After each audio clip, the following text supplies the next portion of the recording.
Talking dead, though we think we're living. Black zombie, we just copycat, following the system. Black zombie, walking, talking dead, though we.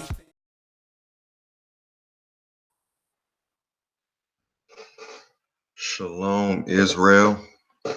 All praises to the Most High and power to the chosen people.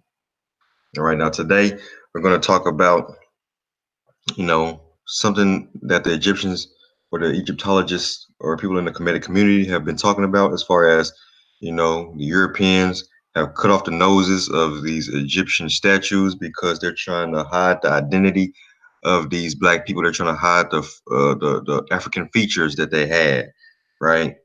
And so this narrative is out there, but I'm here to bring out some new information when it comes to that and show that, in the ancient Egyptian culture, the nose was a very spiritual thing, right? It was a very spiritual thing. It was a sacred thing.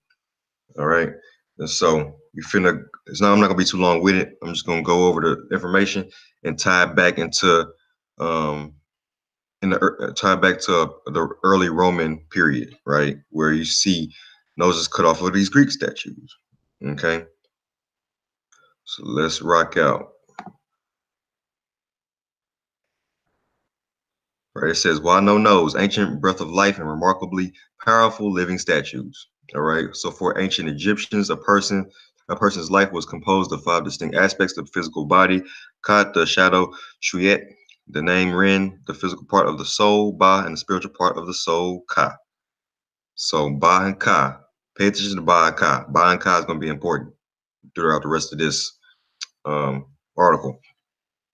The Egyptian concept of life and death is not always clear, and sometimes 2 more aspects are added: the Ib or the LB, and a fully united soul consisting of the fusion of the Ka and the Ba after a person's death. Let's skip down. Keep in mind the Ba and the Ka.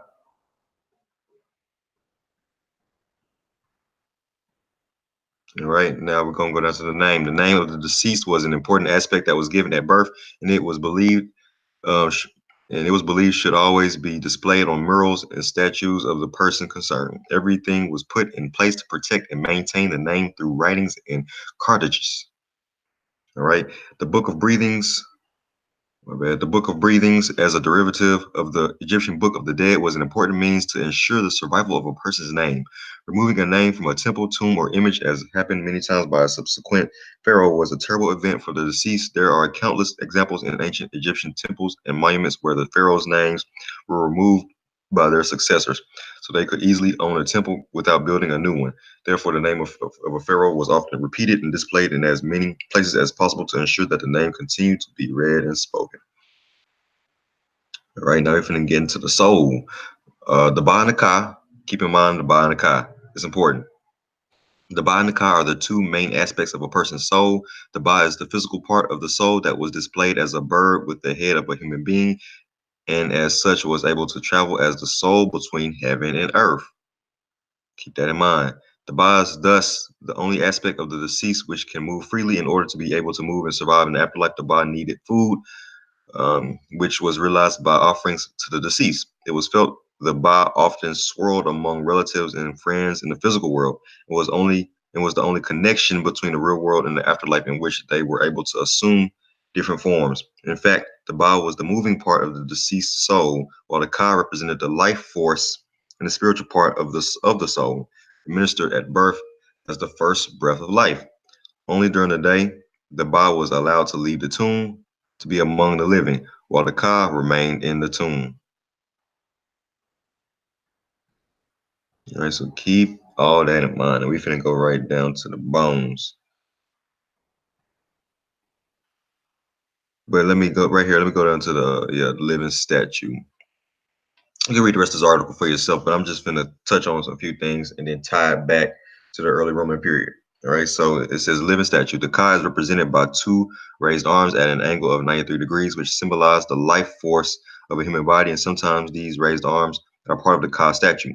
The famous wooden statue of Pharaoh Abri Hor, from the 13th dynasty is a fine example of a Ka statue in a perfect condition.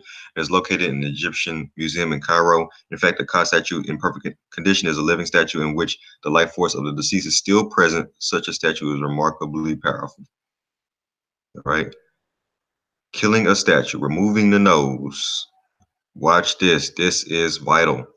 The Egyptian concept of life and death is very complicated, and therefore there are several interpretations of the Ba, Ka, and Ak aspects.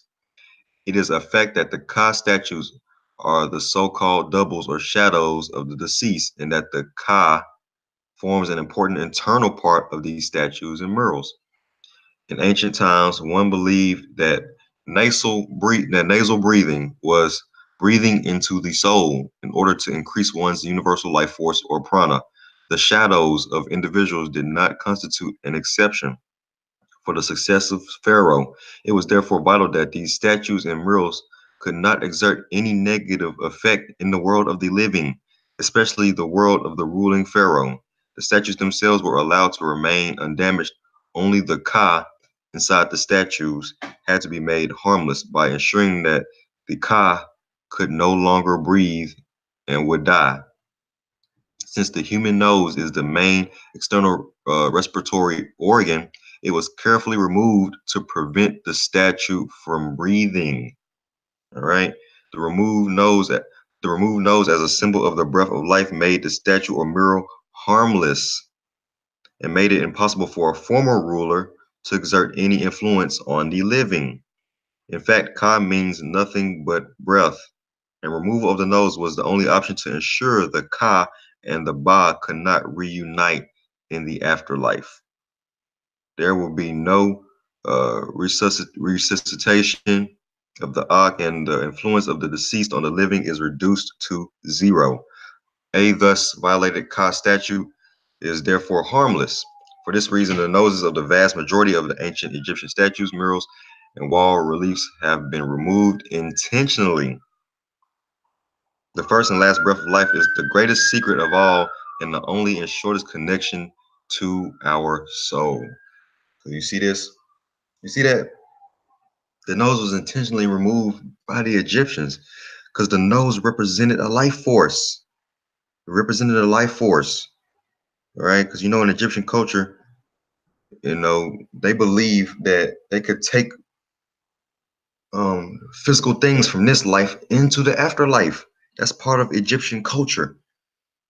That's a part of Egyptian culture.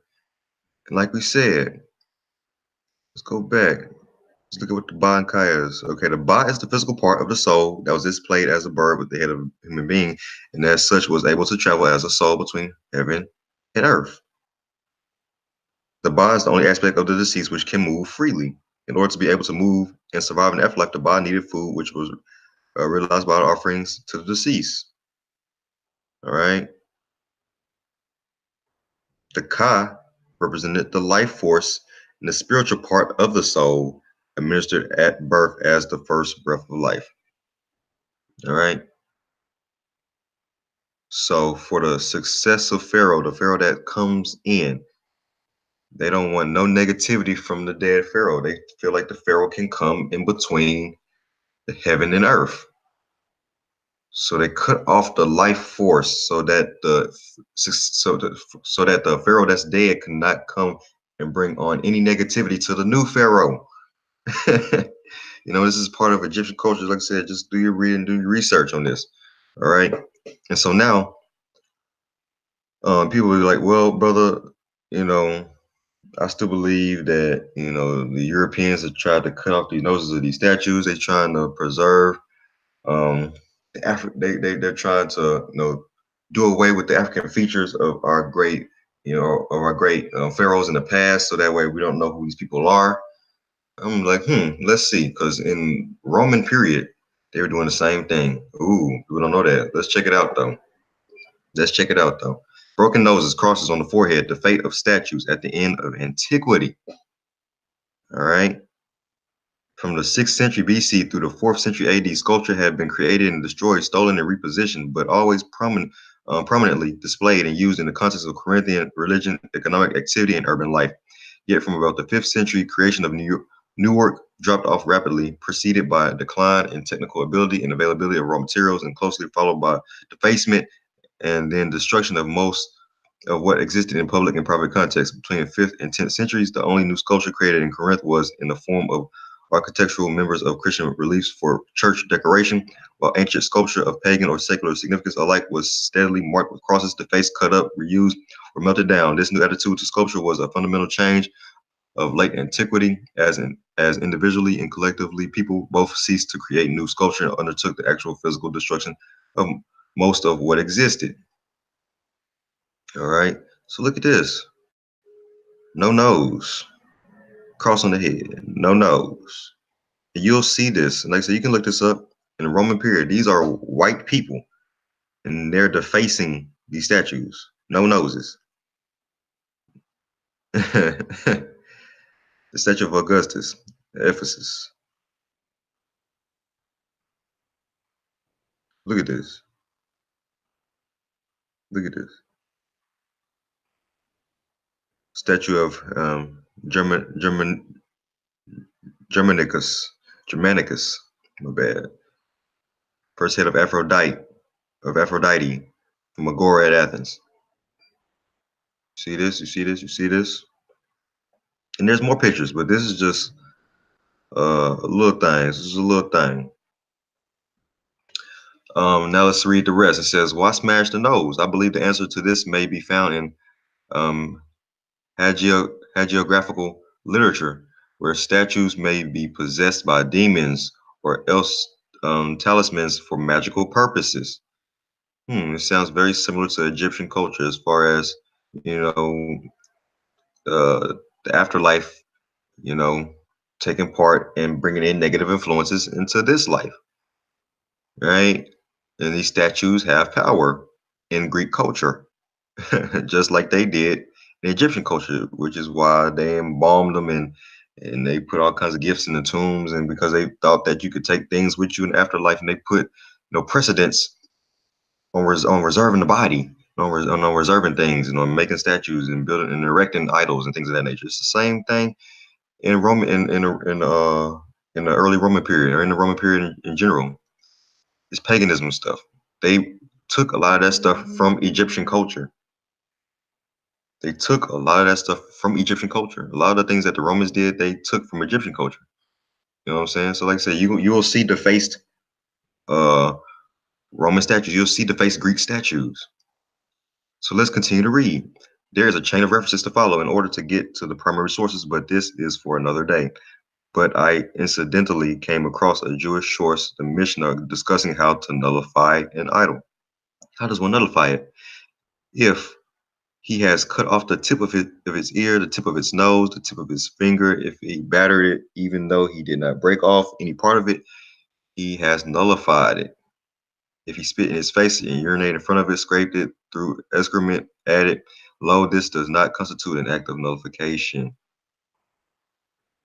All right, so like I said, this was normal in that time period too. Was the Europeans trying to cover up the physical features of the Europeans? Europeans want to be looked at as great. They want people to know their history and know their greatness.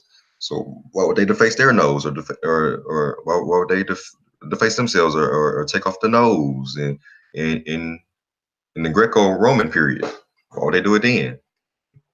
So it comes to question that whole notion that Europeans cut off the Egyptian noses off these statues to take away from the African features. That comes into question, right? So like I said, don't just believe what I say. I want y'all to do your own research, come to your own conclusions, and like scriptures say, make every man a liar, right? So I'm not saying everything I say is gold, but just do your research and come to your own conclusions, because don't just hear what somebody's saying on face value. Actually read, do your research. All right, look into the culture, look into the history. All right, that's all we saying. Just look into the culture, look into the history. Let me stop sharing real quick. Yeah, so that's all I want to say, man. And I want to say, man, all praises to the Most High and power to the chosen people. Thank y'all for watching. Um, more videos will be coming up soon.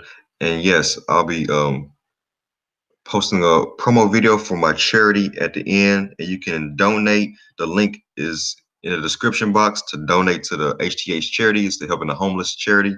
And I can donate. We'll be giving out blankets and gloves and socks, things of that nature to the homeless. We do that once a month. All right. And so it's coming to the end for this month. So, but continue to donate. We'll begin the next round of donations for next month, and just let's continue to do the work, family, and continue to give back and be selfless in our actions. And so I want to say thank y'all. Shalom. All praise to the Most High.